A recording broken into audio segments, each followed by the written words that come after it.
இந்த நியூஸ் உங்களுக்கு எல்லாருக்குமே தெரியும் நான் நினைக்கிறேன். கவின் என்ற டிசிஎஸ் எம்ப்ளாயி மாதம் 1,00,000 ரூபாய் சம்பளம் மற்றும் நல்ல ஒரு ஸ்ட்ராங்கான காலேஜ் டிகிரி. ஆனாலும் பொண்ணு வீட்டு சைடில் ஜாதி வெறினால இந்த பையனை கொண்டுட்டாங்க. இதில் என்னென்னா போலீஸ் பார்த்திங்கன்னா முதல்ல ஒரு கட்டுக்கதை சொன்னாங்க. அது என்னென்னா இந்த பொண்ணு பார்த்திங்கன்னா அந்த பையனை லவ் பண்ணவே இல்லை அப்படின்ட்டு ஒரு கட்டுக்கதை. அதுக்கப்புறம் பார்த்திங்கன்னா நிறைய ஒரு மிஸ்இன்ஃபார்மேஷன் இன்டர்நெட்டில் பரவிச்சு. கவின் அந்த பொண்ணை டார்ச்சர் பண்ணார், இது பண்ணார், இந்த மாதிரி நிறைய விஷயம் பரவிட்டே இருக்குது. அதுக்கப்புறம் அந்த பொண்ணு பார்த்திங்கன்னா பணக்கார வீட்டு பொண்ணுனால இந்த கவின் லவ் பண்ணாருன்ட்டு அந்த மாதிரி விஷயமும் நிறையா பரவிட்டே இருக்குது. இன்ஸ்டாகிராம், ட்விட்டர், ஃபேஸ்புக், நிறைய சோஷியல் மீடியாவில், வாட்ஸ்அப்பில் பரவிட்டே இருக்கா.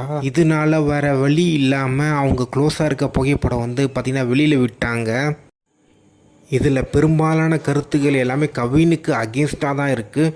இன்னொரு விஷயம் என்னென்னா இந்த இன்ஸ்டாகிராம்லலாம் பார்த்திங்கன்னா கமெண்ட் செக்ஷனில் இந்த ஜாதி ரீதியான நடத்தப்பட்ட கொலைக்கு ஆதரவாக நிறைய பேர் எக்கச்சக்கமான பேருக்கு கமெண்ட்டுக்கு போட்டுகிட்டே இருக்கானுங்க.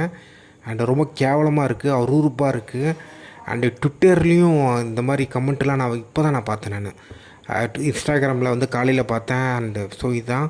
அதுக்கப்புறம் ஃபேஸ்புக்கெலாம் சொல்லவே தேவையில்ல. நான் இன்னும் அங்கே போகவே இல்லை. அங்கெல்லாம் எவ்வளோ மோசமாக இருக்குன்ட்டு என்னால் நினச்சி கூட பார்க்க முடியல. ஸோ இதுதான் ரொம்ப கேவலமாக இருக்குது.